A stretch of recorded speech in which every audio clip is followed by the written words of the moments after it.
তুমি সাজো মন মতো।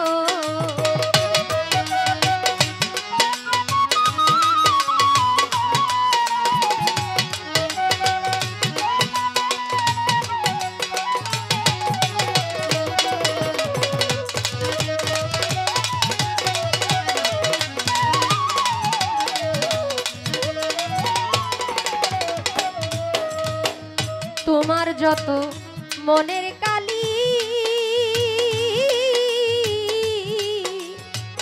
সকলি মুছিয়া ফেলি গো। হায় রে তোমার যত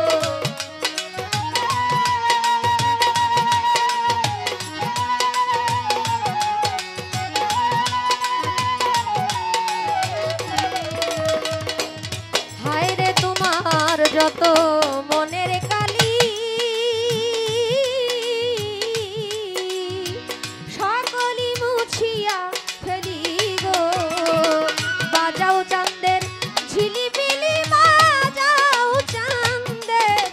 বাজাও চাঁদের ঝিলিমিলি আঁচল পেতে দেওয়া সোনা। আকাশ তুমি সাজো মন মতো। হায় রে আকাশ তুমি সাজো মন মতো।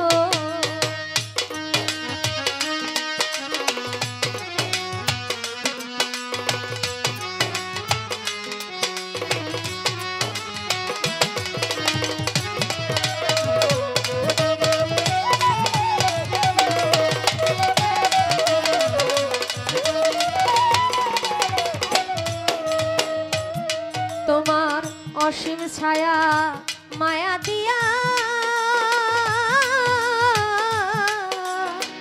জগৎ রাখো ভুলাইয়া রে।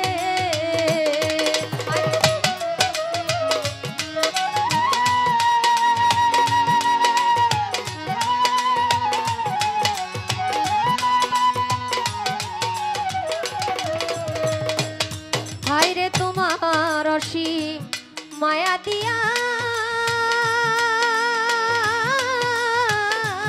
তুমি বিশ্ব রাখো ঘুমাইয়া রে। কেউ যদি থাকে জাগিয়া, কেউ যদি থাকে জাগিয়া লজ্জা পাবে গুলবদন। আকাশ তুমি সাজো মন মতো।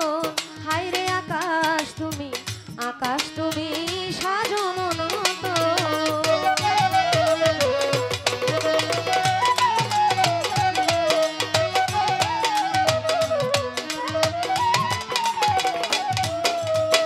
তারা ফুলের যত মালা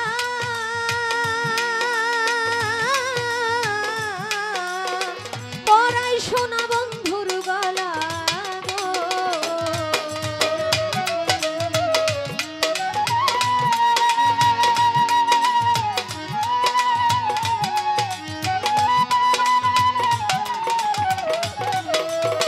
তারা ফুলের যত মালা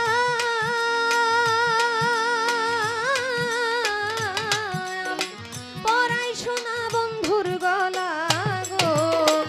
আসে যদি রাসূল আল্লাহ, আসে যদি রাসূল আল্লাহ, ভজিও রাঙা চরণ। আকাশ তুমি সাজো মন মতো। হায় রে আকাশ তুমি সাজো মন মতো।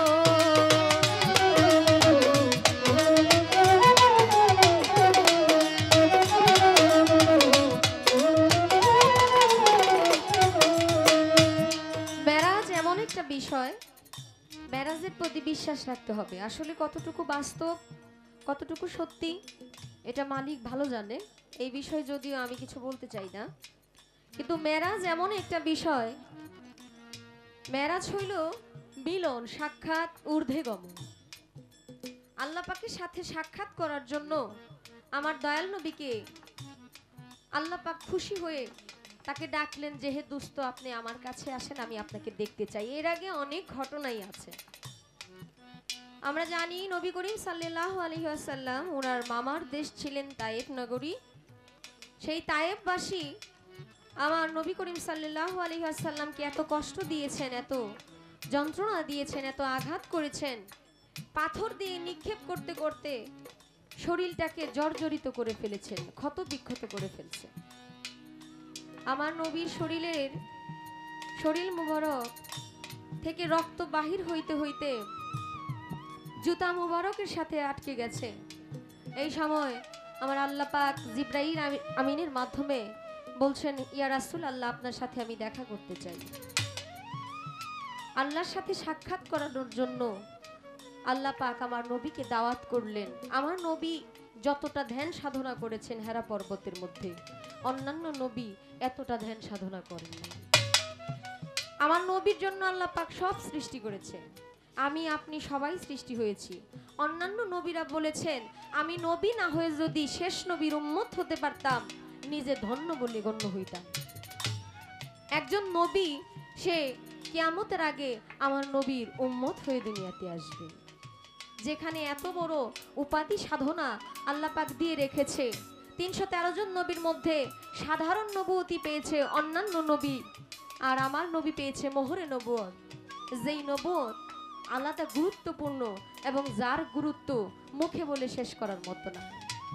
সেই নবীকে আল্লাহ পাক তার সাক্ষাতে নিয়ে গেছে তার সন্তুষ্টির জন্য, তাকে ভালোবাসে। তাই মহব্বতের মানুষকেই তো মহব্বত করার জন্য মানুষ চায়।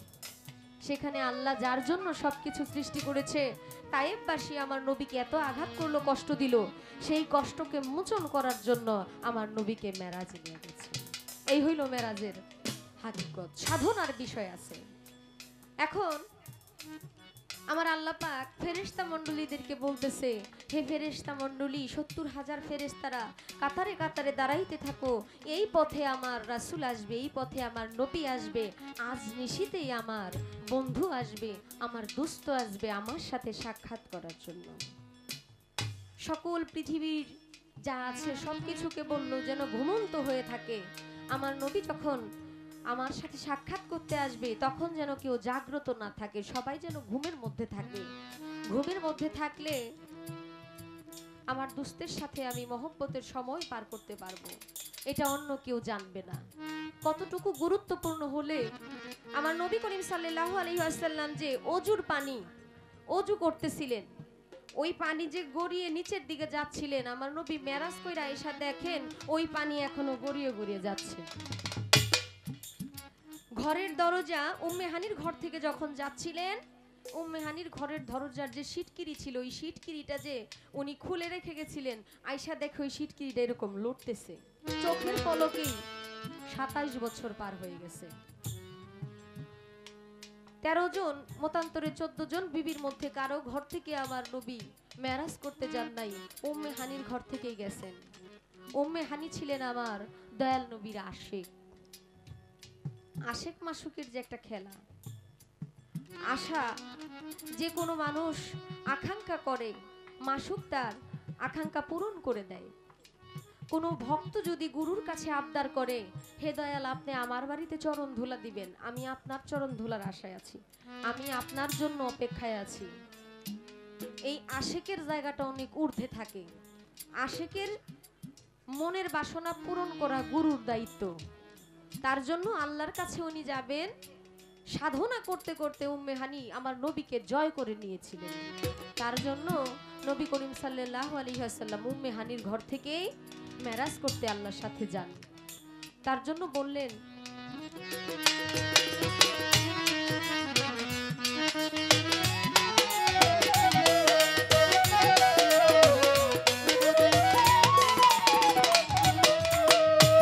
মাতাল রাজ্জাকে কয় কপালের ফেরে,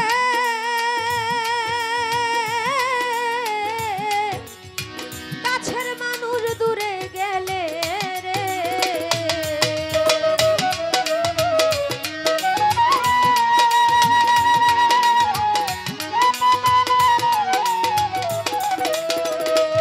মাতাল রাজ্জাকে কয় কপালের ফেরে,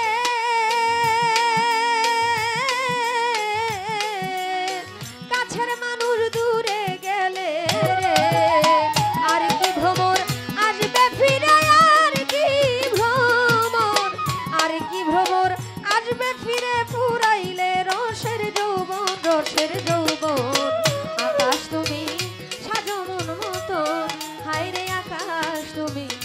বাস তুমি সাজো মন তো আজ নিশীতে